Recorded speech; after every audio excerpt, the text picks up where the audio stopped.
Bills GM Brandon Beane on the finances of James Cook. What he described there is not that far off of the kind of season they're in now. If they wanted to, they'd have to trade somebody or make a move financially. I always kind of wonder about the whole, well, it's not just 25, it's 26 and 27. On the cap and all that and void years and the future and moving forward, I do not think the Bills have to worry about that nearly as much as some people think. In fact, I think most teams don't. But they use it as an excuse. In the case for Beane here, if they do move on from Cook, it might just be the pleasant way to say he's not a three-down back and we're not going to pay him $15 million a year. Yep. Maybe. He went on to say a little bit more about Cook and the contract. And again, this whole thing starts from a spot of maybe we'll talk about it next year. Like he kind of almost pushed the conversation a full year. And yesterday, when addressing it, it sounded a lot different than that. James is a competitive dude. He's a stud. He's a great teammate. He wants to be here. He loves ball. Of course, who doesn't want to get paid? And that's the hard part of this job is I do want to pay them all, especially the ones that you're working hard. They're producing on the field. Their teammates love them. The fans love them. Like James fits Buffalo, but sometimes you can't get on the same page or sometimes you're trying to fit it in or, there's times guys have left here that we really wanted. We just couldn't make it work. But I can tell you, I'm hopeful when we're sitting here at next year's training camp that James Cook is out there practicing, still representing the red, white, and blue. He still sounds to me like a GM that just doesn't want to pay a running back. I don't agree with that. I think he's potentially. Well, here's the one thing I would say about that. He might not pay them. He might not pay the running back. He might not pay Cook. If he didn't want to pay a running back, like he just didn't believe in paying running backs big money, the last 7 years and this whole Cook situation would look exactly how it's looked. Okay. Right? Like he wouldn't come out and say, I don't want to pay a running back. He would say what he has said, and they would do what they have done until his contract expires, and then he would walk away and say, we just didn't want to pay him that much. Would he say, I hope he's here next year?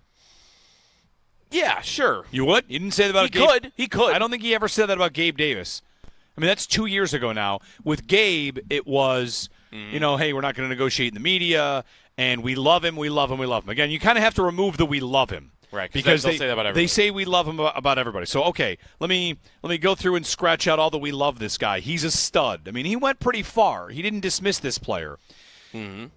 What he's getting at, he was also talking about contact. He and Kevin Meegank and how, well, who's talking to his representation. And he kind of relayed the story that sometimes he's talking, sometimes it's another personnel, another front office guy. So that paints a picture to me, Joe, of communication lines are open. And when Cook is asked about why'd you tweet $15 million, he didn't really have an answer. I think this whole thing has been framed too much as Cook is unreasonable.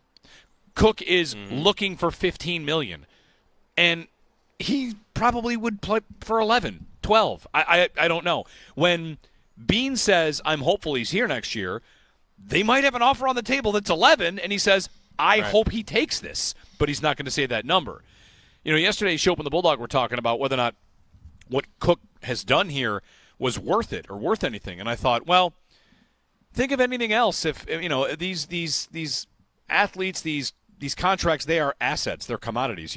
You're online trying to buy something, and you've bid $100, and you're not going to pay $150 for it, but you've bid $100, and you hope you get it. You hope you get it. If you have to go to 120, you know what? I'll do that. I'll go there to 120. I hope I get it. Saying I hope he's back, to me, sets a little bit of an expectation of they would like to pay this running back. They might not want to pay him that. Didn't they give T.J. Yeldon reasonable money as a backup? I don't know. I can't remember. Did they give him anything more than they just gave Ty Johnson? Ty Johnson makes reasonable money. It's $2 million a year? Okay. $1.5 million. I think it might be $2 million He makes a year. reasonable money, not a lot. Yeldon was 2 years, $3.2 million, but that was also like 5 years ago. I do not think that he would not pay a running back. I think if he doesn't pay this running back, people will say he won't pay running backs. But he's got a number here. Cook's making $5 million, and the zero RB strategists not just the fantasy football level, but in the NFL level, would tell you you never need to pay anybody at that position. And I bet he would. I bet he would pay a running back that he says is a stud, great teammate, warrior, dog, his coach loves, is an explosive player. And I also want to say, anybody trying to tell me about touchdown regression, I'm not buying it. Not that I'm not buying that there's not going to be regression. I don't think Cook should get paid on the touchdowns. Yeah. I think what Cook should get paid on, if he does, is being a top 10 back in yards over expected for consecutive seasons. Yeah. That, if you were to look for anything to pay a running back based on, would you do that? Well, he doesn't play all 3 downs. Okay. You want to pay a guy that plays all 3 downs but isn't actually good? That's kind of Kyron Williams, if you want to do that. So I think the needle for me moved a little bit more towards Beane and Cook and their sides having open lines of communication rather than just some Cold War where it's never going to get done. I think it could just be, though, window dressing to make the guy feel like he's valued. And feel like even to show him, to keep him happy, to keep him on the field, to make him feel like you're valued to the organization that, oh, I would pay you. Like, I would want you back. Even if your ideology as a GM and how you build a team would say, I don't want to give this guy $12 million a year. I don't think that with a quarterback contract like I have, and I'm going to have a lot of void year money next year. I saw yesterday the Bills have $30 million just in void year cap hits next year. Guys that like Milano and Joey Bosa and McGovern, they can extend some of those guys. But do they want to be throwing another $12 million at a position where, again, like the only evidence I have in 7 years with this guy as the general manager that they would pay a running back is him saying yesterday that I would like to have James Cook back next year. Or I hope to have him back next year. Singletary never got there. Singletary never was a conversation. But Singletary was never yards over expected. Singletary was never an explosive back. Here you have something that this offense might really need.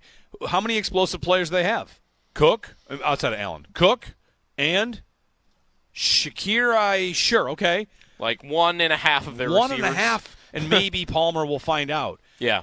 Maybe more. We'll find out. It's just. But he could believe the way they've treated that position is I'll find another one. The way they treat that position is I'll spend a high draft pick on it. Well, right. I'll spend a good asset on it, and that is going to continue to be where I live, which is I hope they extend Cook so they stop doing that. And no more second-round picks. And I think they'd rather do that. No more third-round picks. Yeah. No. Extend Cook. Keep Ty Johnson. Keep Ray Davis rookie contract. Like, give me 2 more years of that, and I'm fine. And maybe Ty Johnson isn't here in 2 years, but stop spending picks on second and third-round running backs, and fourth round for that matter.